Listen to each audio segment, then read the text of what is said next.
Halaman terakhir itu hilang. Tapi Jiong datang sebelum semua tragedi itu terjadi. Lalu ia mulai menari-nari dan tenggelam dalam kegilaannya. Nah, disitulah Jiong sadar kalau ternyata sebenarnya pertapa misterius yang bernama Baek Jundosa itu adalah ayahnya. Dan di novel pun menceritakan kalau Pangeran Jason kemudian mencuri jubah Raja Naga. Maklumin saja ini nggak bisa acting. Nah, maka itu artinya Aldo yang dipegang sama Yeon Sang-gun itu adalah Aldo yang palsu. Dan Aldo yang dipegang sama Pangeran Jason itu adalah Aldo yang asli. Aldo. Kan jadi kayak bahasa Arab gini ya, Aldo.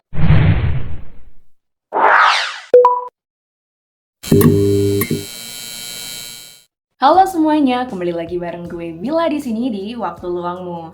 Nah, jadi menindaklanjuti video yang kemarin, ending yang gue ceritain kemarin adalah ending dari bagian pertamanya, bukan ending dari keseluruhan cerita. Nah, terus kali ini di video yang ini bakalan lebih fokus ngebahas soal kitab kuno Manggulok, klimaks, plot twist, ending sampai epilog.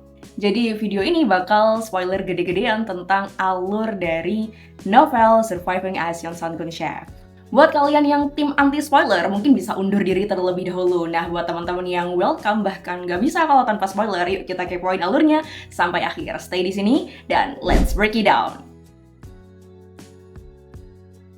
Nah, jadi di ending part 1 kemarin kan gue ceritain kalau si Jiong lebih memilih buat stay di Joseon buat nemenin Yeon Sang-gun kan. Nah iya, awalnya memang begitu. Awalnya nih, sebelum dia tahu kalau ternyata ada cara buat kembali ke masa depan. Maklum ya, karena alurnya panjang, jadi harus dipecah-pecah menjadi 2 bagian. Tapi semoga keseluruhan ceritanya nggak rancu dan tetap bisa untuk dipahami. Jadi memang awalnya Jiong tuh terima nasib yang macam, ya udahlah, bapak udah nggak ada, aku udah nemuin sosok yang aku cinta di sini. Stay di sini aja, aku udah nemenin dia yang udah tobat. Iya, jadi begitu sebelum dia tahu kalau ternyata ada cara buat kembali ke masa depan. Tapi ternyata kan ada rahasia tuh di balik buku Manggulok yang bawa dia time travel 500 tahun ke masa lalu era Joseon. Manggulok yang bisa bawa dia ke masa lalu, otomatis ya Manggulok juga yang bisa bawa dia ke masa depan. Dan dia tahu kalau jurus jitunya ada di halaman terakhir dari Manggulok itu. Tapi sayangnya, halaman terakhir itu hilang. Nah, sebenarnya gimana sih cerita tentang Manggulok itu sendiri? Manggulok, buku resep kuno dari akhir abad 15 sampai awal abad 16, yang isinya tuh unik banget. Bahkan beberapa resepnya lebih mirip kepada masakan modern daripada masakan-masakan era Joseon. Nah, diceritakan sejak kecil Jiong tuh udah familiar sama buku itu. Bahkan ayahnya yang dia diceritakan sebagai profesor top sejarawan Korea pernah menerjemahkan buku Manggulok itu sendiri. Gara-gara buku itu, Jiong terobsesi sama yang namanya memasak. Sampai-sampai dia nekat ke Prancis buat belajar kuliner. Nah, singkat cerita, di Joseon juga ada buku Manggulok yang sama dengan yang ia punya di masa depan yang membuat dia time travel ke Joseon. Nah, sehingga begitu dia nyemplung ke dapur Joseon dan dia ngeliat buku Manggulok versi yang ada di Joseon, dia tuh merasa kayak familiar. Karena semua yang ada di buku itu sama dengan apa yang ada di Manggulok yang ia punya di masa depan. Dan yang makin bikin curiga, halaman terakhir dari buku itu, yang seharusnya berisi resep misterius yang bernama Kembali ke Dunia, malah hilang dan sobek. Jadi halaman terakhir dari buku Manggulok itu hilang. Setelah tahu fakta itu, Jiong makin yakin kalau disitulah kunci buat balik ke masa depan. Oh ya, kita mundurin sedikit ya alurnya ya, biar nanti pas masuk ke klimaks, kita nggak bingung sama oh, kok bisa begini? Oh, kok bisa begitu? Jadi, pada kenyataannya, kita tahu kan kalau fakta catatan sejarah Korea tuh nunjukin kalau Yeon Sang-gun versi asli lebih memiliki sisi yang gelap dan segala hal yang dia lalui dalam hidupnya tuh lebih tragis lagi. Kayak fakta tentang ketika dia dewasa, dia nemuin baju berdarah peninggalan Ratu Yeon atau ibunya yang dibunuh atau dieksekusi secara tidak adil. Nah, di sejarahnya, trauma itu membuat dia gila bahkan sampai ngebunuh neneknya sendiri, yaitu Ratu Suri Agung Insu. Setelah itu, disejarahkan dia akan dikudeta berdarah bernama Insiden Kapcha atau Kapcha Sahwa, yang mana banyak pejabat dibantai di sana, dan itu membuat dia digulingkan sehingga adik tirinya naik ke tahta menggantikan dirinya. Tapi Jiong datang sebelum semua tragedi itu terjadi. Dia sadar kalau dia bisa mencegah Yeon Sang-gun buat tidak menemukan baju itu, maka mungkin sejarah bisa berubah. Dibantu badut istana Gonggil, Jiong berusaha buat membantu Yeon Sang-gun buat tidak menemukan bukti atas kematian ibunya. Semua dilakukan Jiong supaya Yeon Sang-gun tidak terjatuh dalam kegilaan. Nah, berkat Jiong, akhirnya Yeon Sang-gun tidak pernah mengalami patah hati atau patah mental setelah dia kehilangan ibunya. Wow. Dari sana, untuk pertama kalinya, sebelum rentetan-rentetan kejadian yang lain, untuk pertama kalinya Jiong percaya bahwa sejarah bisa diubah. Tapi pada hari upacara persembahan panjang umur untuk Permaisuri Agung, tiba-tiba aja baju berdarah keramat itu udah dibuka dan dihadapkan kepada semua orang. Melihat itu, Yeon Sang-gun mendadak pasang senyum yang aneh. Lalu ia mulai menari-nari dan tenggelam dalam kegilaannya.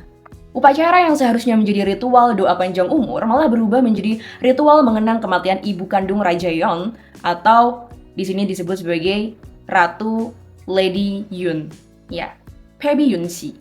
Yang terlihat di sana menari bukanlah Yeon Sang-gun lagi, bukanlah seorang raja lagi, melainkan seorang anak yang terjebak dalam trauma masa lalu ibunya. Nah, baru di situ semua orang tuh sadar kalau ini semua bukanlah kebetulan. Ternyata rencana buat memperlihatkan baju berdarah itu memang sudah diatur sejak awal, guys. Dan siapa dalangnya? Yaitu Pangeran Jaesan. Oh ya, Pangeran Jaesan ini sebenarnya dia itu saudara tiri dari Yeon Sang-gun. Dia anak dari raja sebelumnya, yaitu Raja Sonjo, tapi beda ibu. Nah, sejak dulu tuh dia tuh udah berpura-pura jadi orang yang bodoh, terus kelainan mental, terus ya idiot gitu lah, supaya aman dari intrik politik dan bisa mengincar tahta di waktu yang tepat. Nah, seperti yang gue bilang di video part 1 kemarin tentang hobinya Yeon Sang-gun yang di sejarahnya tuh suka cari cewek-cewek cantik, Pangeran Jaesan ini juga menyerahkan seorang selir yang nanti bernama selir Jang Nok-soo kepada Yeon Sang-gun. Ya, dia memanfaatkan Jang Nok-soo buat jadi mata-matanya.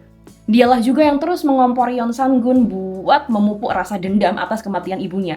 Jadi dia benar-benar berharap dari kompornya itu ya, dia berharap kalau Yeon Sang-gun bisa menjadi seorang raja yang tiran, raja yang gila, raja yang bengis, raja yang psycho. Nah, dia tuh berharap semua effortnya tuh membuahkan hasil gitu loh. Nah, Jeong sadar meski dirinya cuma manusia biasa yang terjebak terus nyasar ke masa lalu, dia nggak bisa diam aja dong ngeliat tragedi berdarah ini bakal terulang lagi bahkan tepat di hadapan matanya. Makanya dari sana, Jeong bertekad buat melakukan sesuatu nih. Singkat cerita, di upacara yang hampir menjadi itu, Jeong menyiapkan sebuah hidangan sederhana buat Yeon Sang-gun, yaitu buah kesukaan dari mendiang ibunya dulu. Jadi ketika Yeon Sang-gun kecil, ibunya tuh suka banget ngasih buah itu kepada Yeon Sang-gun dengan penuh kasih sayang. Nah, begitu merasakan kembali rasa itu, air mata pun langsung menetes, langsung jatuh dari air mata seorang raja tiran itu, guys, bercampur dengan senyum yang getir. Jeong lalu berkata dengan lembut, "Chona, mungkin Anda tidak tahu persis tuduhan apa yang menimpa ibunda Anda. Tapi saya tahu satu hal, beliau adalah orang yang penuh kasih sayang. Dan indah hatinya. Kasih sayang itu nyata." Begitu kata Jeong. Nah, kata-kata itu bikin hati Yeon Sang-gun goyah. Selama 10 tahun, ia sudah merencanakan buat balas dendam dari segala ketidakadilan yang dia terima. Tapi kehadiran Jeong bikin semuanya menjadi malah porak-poranda. Yeon Sang-gun yang nggak pernah ngerti apa itu cinta, apa itu kasih sayang, mendadak dia menjadi kalut. Bahkan dia sampai mencek Ik Jeong sambil berteriak, "Siapa kamu? Berani-beraninya kamu membuatku ragu, membuatku lemah, membuatku menjadi manusia yang bodoh dan menyedihkan seperti ini." Aduh, Tetapi akhirnya berkat Jeong, tidak ada satupun orang yang tewas dalam upacara itu, walau Jeong sendiri akhirnya diusir dari istana. Nah, jadi singkat cerita, momen upacara ini menjadi titik gong dari Yeon Sang-gun tuh buat menjadi orang yang lebih baik. Dalam artian ya dia tobat karena insiden ini. Di part 1 kemarin kan diceritakan cuma singkat aja nih ya. Nah, di sini setelah insiden itu, dia merenung kalau dia benar-benar ingin menjadi raja sejati, dia harus berhenti hidup menjadi tiran yang suka menginjak hidup orang. Dia harus menjadi ayah buat rakyatnya, mengayomi rakyatnya, melindungi rakyatnya. Dengan tekad baru itu, dia memutuskan untuk mencari Jeong kembali. Sementara itu, Jeong yang sempat diusir sama raja dari istana, dia bertemu dengan Gildong atau ya badut istana. Dia dapat kabar dari Gildong kalau ada seorang pertapa yang misterius yang bernama Baekhyun-dosa yang katanya punya kunci rahasia buat balik ke masa depan, yaitu buku kuno Manggulok. Nah, ternyata badut istana yang namanya Gong Gil ini dia tuh bukan sembarang badut. Dia adalah Hong Gil-dong, tokoh yang lumayan kondang nih di sejarah Korea. Tokoh legend yang memimpin pemberontakan rakyat Hwal Bintang. Nah, guru dari badut istana ini alias si pertapa misterius Baekhyun-dosa pernah berpesan, kalau suatu hari nanti kamu bertemu dengan wanita asing dari masa depan, kamu harus melindunginya dengan nyawamu. Nah, makanya Gong Gil nyamar tuh jadi badut istana buat melindungi Jeong dengan sepenuh raga dan jiwanya. Dia masuk istana supaya bisa selalu dekat dengan Jeong. Dan tiap kali Jeong dalam bahaya, maka Gong Gil lah yang pertama kali menyelamatkannya. Nah, disitulah Jeong sadar kalau ternyata sebenarnya pertapa misterius yang bernama Baekhyun-dosa itu adalah ayahnya, profesor sejarah top Korea. Nah, nanti tentang kenapa ayahnya bisa terlempar ke Joseon, kita ceritain tentang ini di belakang aja ya. Nah, singkat cerita, Ji-young nggak berhasil tuh ketemu dengan ayahnya. Tapi dia berhasil masuk ke markas Hwal Bintang, dan di sana dia menemukan Mangkulok, buku rahasia yang katanya bisa menjadi kunci buat dia balik ke masa depan.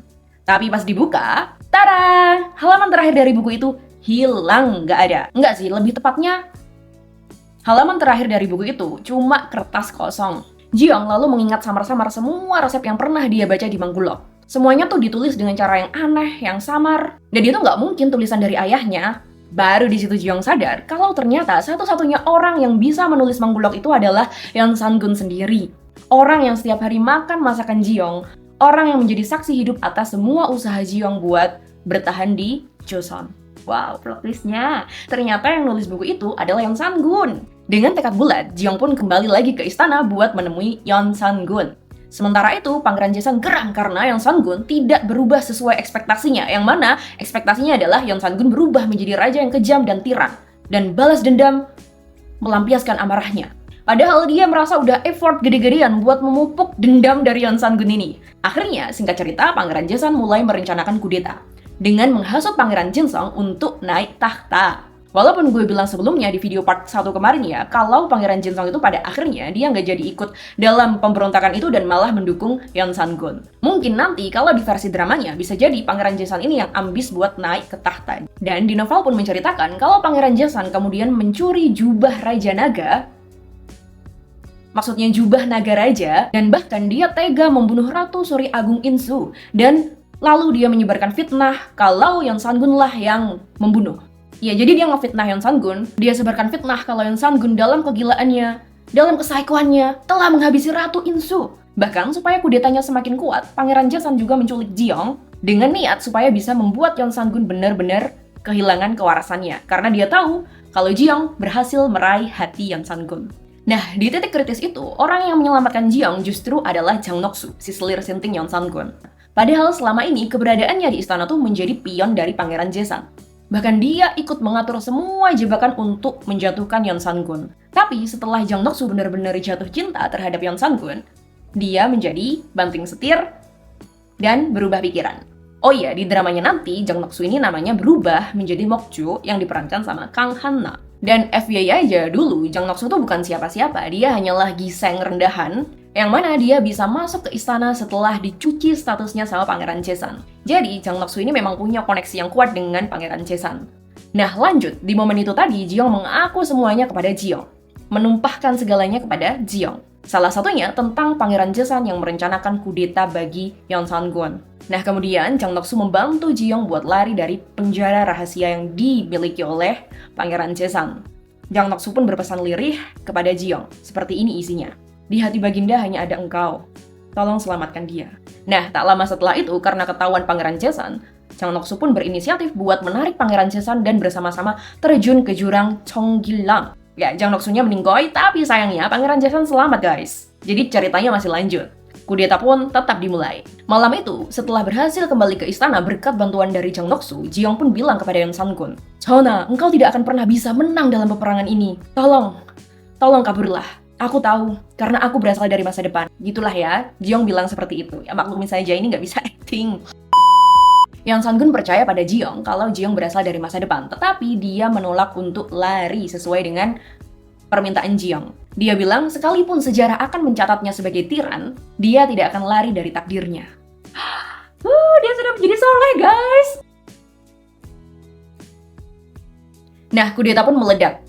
Di momen itu, rakyat yang dulunya pernah berhutang budi dengan Yeon Sang-gun, mereka semua bangkit bersama Gong Gil dan pasukannya. Para rakyat bergerak menuju istana dengan obor di tangan mereka untuk membela rajanya, Yeon Sang-gun. Pertarungan pun pecah. Menteri Yu, kini dia berpihak kepada Pangeran Jaesan. Kemudian dia tewas dalam pertarungan melawan rakyat yang membela Yeon Sang-gun. Sementara, Menteri Song-in, yang menyadari bahwa kudeta telah gagal, dia memilih untuk diskon nyawanya sendiri alias bundir. Nah, dari sana, Pangeran Jaesan yang merasa putus asa karena telah kehilangan bala-balanya, dia mencoba untuk mencari dukungan lain. Dia mengunjungi Ratu Chaeyeon, yang dimana Ratu Chaeyeon ini adalah ibu tiri dari Yeon Sang-gun, dan Pangeran Jaesan meminta dukungan dari Ratu Chaeyeon. Ya, karena mau gimana pun juga, tanpa restu dari tetua istana, pemberontakan yang dia lakukan atau kudeta yang dia lakukan tuh tidak dianggap sah alias gagal. Nah, tetapi Ratu Jaehyun dia tidak mau mengkhianati Yeon Sang-gun, meski Yeon Sang-gun itu bukan anak kandungnya. Ratu Jaehyun menolak buat memberi restu pada kudeta yang dilakukan oleh Pangeran Jaesan. Marah besar, Pangeran Jaesan pun membakar kediaman Ratu Jaehyun dan menculiknya lalu membawanya ke pavilion Sangcheondae. Tempat itu dulu dibangun sama Yeon Sang-gun untuk bersenang-senang, kemudian menulis puisi, berpesta dengan para banyak menteri. Nah, Ratu Jaehyun dibawa ke Sangcheondae itu.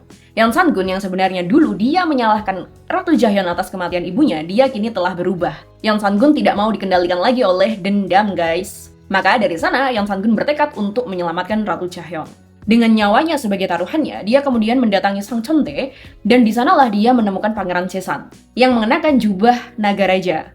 Atau ya jubah merah raja itulah. Seolah-olah Pangeran Jaesan telah berhasil merebut tahta. Di tangan Yeon Sang-gun dan juga Pangeran Jaesan masing-masing sudah memegang yang namanya Odo. Odo itu pedang kerajaan yang konon pernah dipakai sama Raja Taeju dan dijuluki sebagai pedang yang bisa membunuh seorang raja. Tapi faktanya, Odo yang asli itu udah lama hilang dari istana, dan untuk menjaga wibawanya, istana pun membuat replikanya dan menyimpannya di gudang penyimpanan di dalam kompleks istana.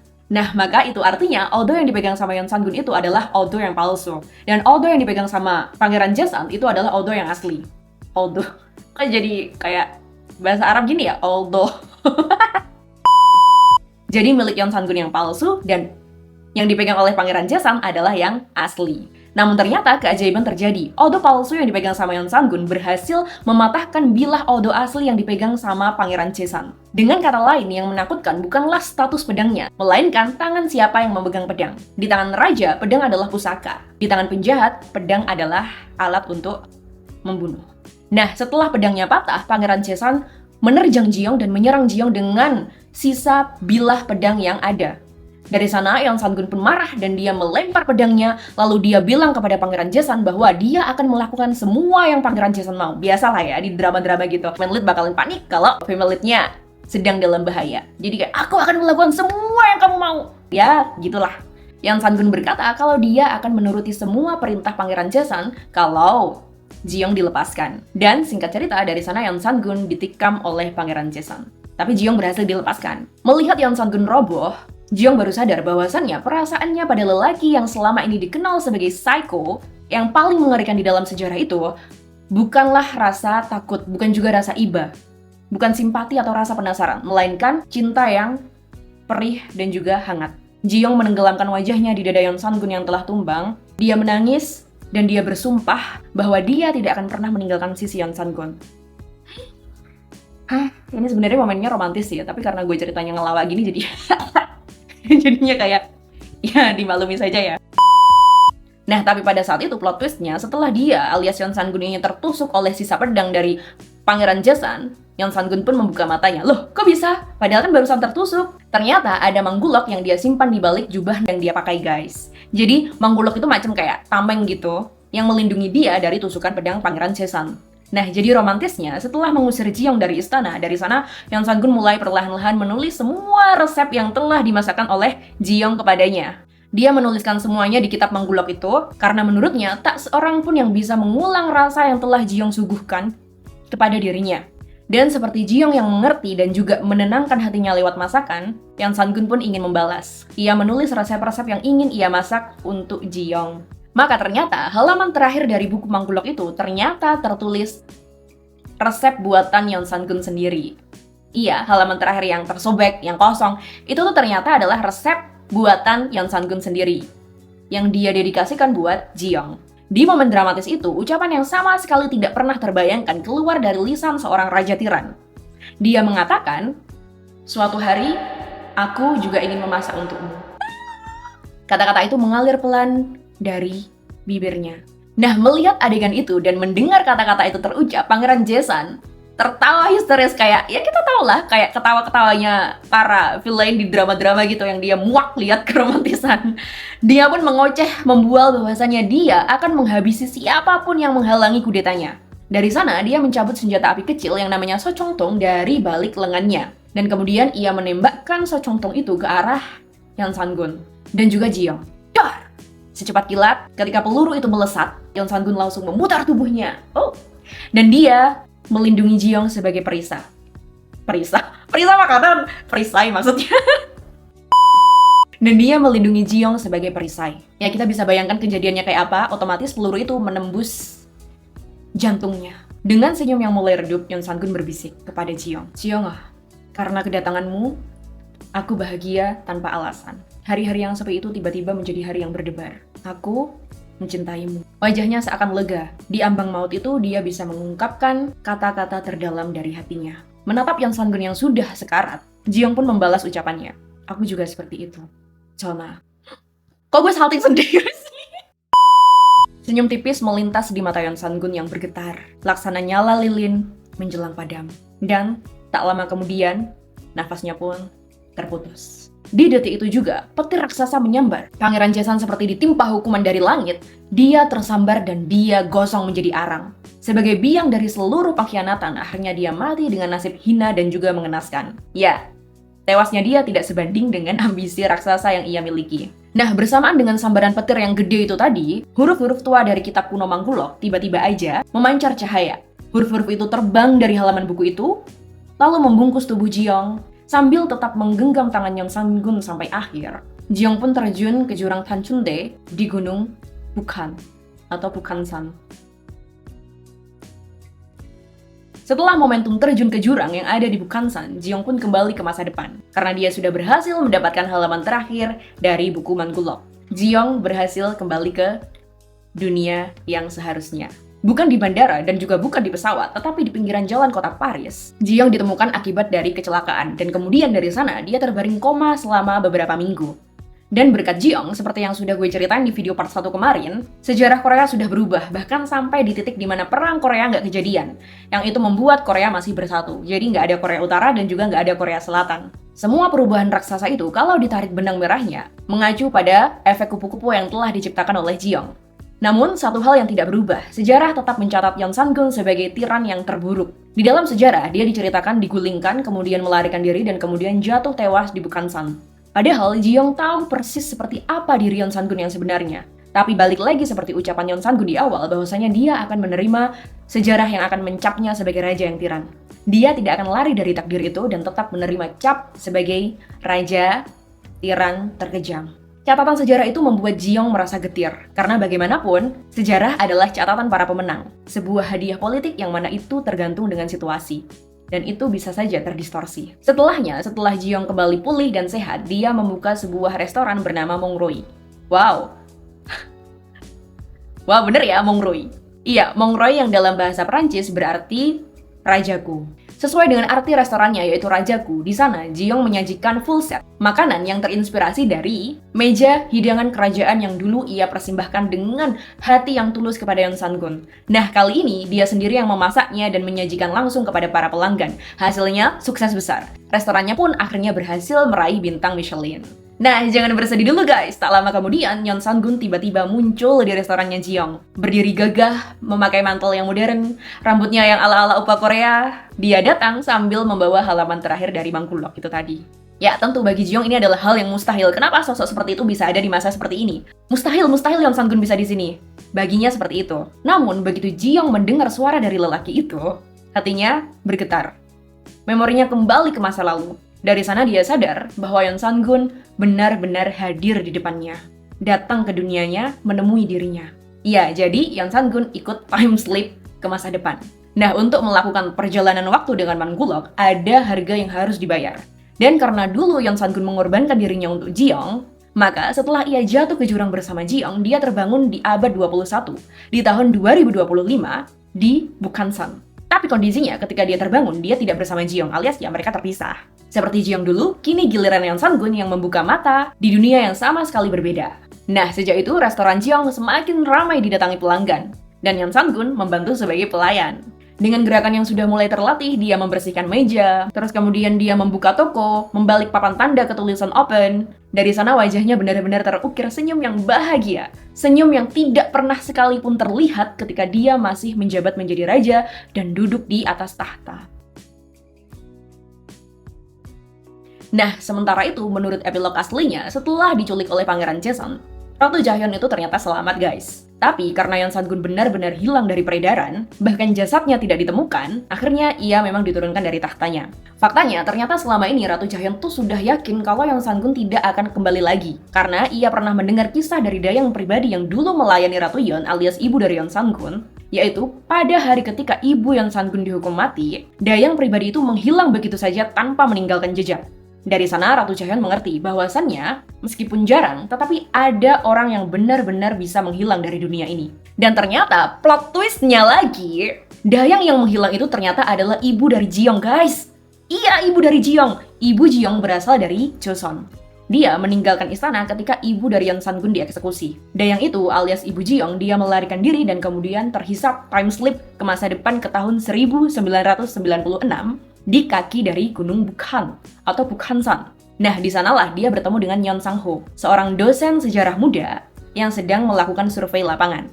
Yang kemudian, orang ini menjadi ayah dari Ji-young. Nah, singkat cerita, di masa itu, tahun 1996, Yeon Sang-ho melihat seorang wanita asing dengan pakaian putih tradisional, wajahnya pucat, matanya kosong, berjalan tersesat di tengah hutan, dan wanita itu kemudian menjadi ibunya Ji-young. Nah, kelak, Yeon Sang-ho, dia menggunakan Manggulak untuk time slip ke Joseon untuk melihat ibu dari Ji-young karena dia merasa rindu setelah ditinggal wafat. Jadi ceritanya ibunya wafat di masa depan, terus dia merasa rindu, akhirnya si bapak time slip ke masa depan. Ke masa Joseon maksudnya ya. Dan selesai, bener-bener udah selesai guys. Ini bener-bener udah ending. Sampai ke epilog-epilognya. Gimana? Tetap happy ending kan? Ada yang jadi Ubi, tapi yang jadi Ubi yang jahat. Nah, gimana nih menurut kalian? Tuliskan pendapat kalian di kolom komentar. Terima kasih sudah menonton. Kalau suka dengan video ini, jangan lupa buat like dan juga subscribe. Sampai jumpa di video selanjutnya.